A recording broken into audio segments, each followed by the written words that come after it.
स्वप्नील, भिकारीचं एक गाणं रिलीज झालं आहे ज्याच्यामध्ये तो ॲक्च्युअल टायटलला साजेसा तिथे अभिनय झालेला आहे. नॉन डान्स नंबर आहे, प्रॉपरली वेगळ्या पद्धतीने ते कोरिओग्राफ केलेलं असेल डेफिनेटली. आणि आम्ही तुला असं कधीच पाहिलेलं नाही आहे आणि तू स्वतःलाही असं कधीच पाहिलेलं नाही. हा एक्सपिरियन्स कसा होता रिअल लाईफ लोकेशनवरती असं शूट? खूप थरारक होता, चॅलेंजिंग होता. सर्वार्थाने चॅलेंजिंग होता एक्झिक्युशन लेवलला पण, कारण मला पुण्यातल्या रस्त्यांवर खरोखर उतरवायचा लोकांना न कळता. आणि ज्या दिवशी पहिल्या दिवशी आम्ही तो गेटअप करून गेलो आणि मी सगळीकडे फिरत होतो आणि लोकांना एक 10 मिनटं लागत होती रजिस्टर करायला की कोण आहे. तोपर्यंत आमचा शॉट मिळून आम्ही निघत होतो आणि त्या दिवशी आम्हाला सगळ्यांनाच हायसं वाटलं की हे वर्क होतं आहे, हा गेटअप वर्क होतो आहे. आणि दादांचा हट्ट होता की हे सगळं लाईव्ह लोकेशनला शूट करतं, त्यामुळे तो जो पोर्शन आहे तो सगळा लाईव्ह आहे. म्हणजे रेल्वे स्टेशनला आहे, डेक्कन जिमखाना आहे, गरवारे पूल आहे, ती वस्ती आहे. So he was very sure की किती पण वेळ लागू दे, काय पण होऊ दे, किती आज नाही तर उद्या नाही तर परवा, पण मला शूट लाईव्ह लोकेशनला करायचं. So it was a very big challenge. आणि इंटरनल चॅलेंज म्हणशील तर तू म्हणलीस तसं, असं कधी काम नाही केलं आहे, असं कधी दिसलो नाही. किंबहुना हे टायटल असलेल्या चित्रपटात स्वतःला इमॅजिन करणं माझ्यासाठीही कठीण होतं.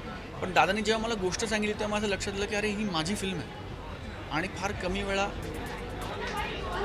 असं एखादं स्क्रिप्ट ॲक्टरच्या वाट्याला येतं जिथे तो ॲक्च्युली स्वतःला चॅलेंज करू शकतो आणि तो स्वतःला काय म्हणूया त्याला, चांगल्या अर्थाने स्वतःला त्रास होईल असा झोनमध्ये जाऊ शकतो. वेअर ही इज ट्रबल्ड की मला सुचत नाही आहे, मला सापडत नाही आहे, हे कसं करू, हे काय करू.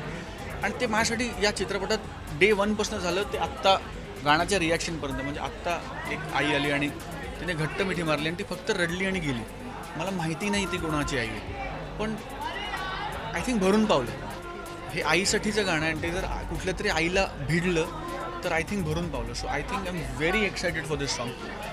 विशालचं म्युझिक आहे, विशाल मिश्राचं म्युझिक आहे, गुरुनी गाणं लिहिलं आहे आणि अजयचा आवाज लाभला आहे आम्हाला आणि अजयनी कमाल केली म्हणजे.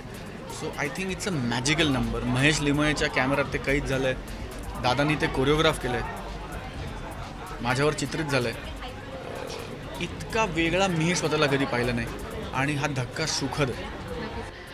स्वप्नील, तू एका स्टारडमच्या एका लेवलला आहेस जिथे तुला सगळे ओळखतात, जिथे तुझी एक इमेज क्रिएट झालेली आहे. अशा झोनमध्ये असताना हे रिअल लाईफ लोकेशनवरती असं गाणं शूट करण्यामध्ये तू किती कम्फर्टेबल झाला? मी खूप कम्फर्टेबल होतो, कारण मला युनिटने खूप कम्फर्टेबल केलं होतं.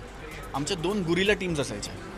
म्हणजे एक गाडी असायची जी गुरिला टीमवर असायची, जी ॲक्च्युली जायची आणि मॉक शूट करायची आणि ते लोकेशन सगळं रेकी व्हायचं. कारण आधी रेकी करण्याची पॉईंट नसायचा, कारण त्या दिवशी तिथे किती गर्दी असेल तुम्ही आदल्या दिवशी ठरवूच शकत नाही. आणि ते सगळं सेट करायचं कॅमेरा आणि मग दुसरी गाडी यायची ज्याच्यात मी असायचो.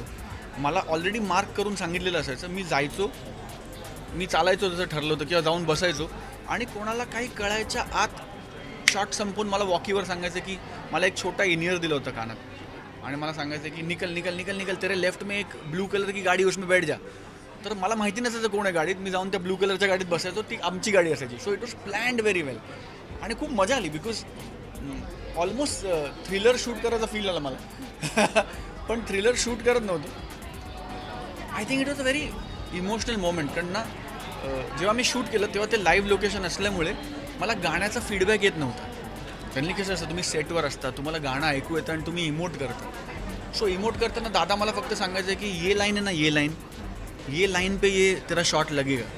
सो ती लाईन माझ्या डोक्यात असायची आणि ती डोक्यात मी प्ले करायचो मेंटली की त्याचा सूर काय आहे, अजयनी कसं गायलं आहे, त्याच्यात त्यांनी काय केलं आहे, हाय नोट आहे, लो नोट आहे.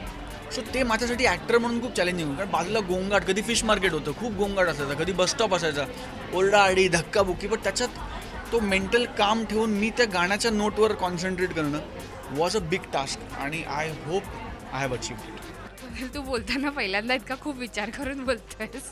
हा, कारण मी थोडा इमोशनल झालो आहे गाणं बघितल्यानंतर.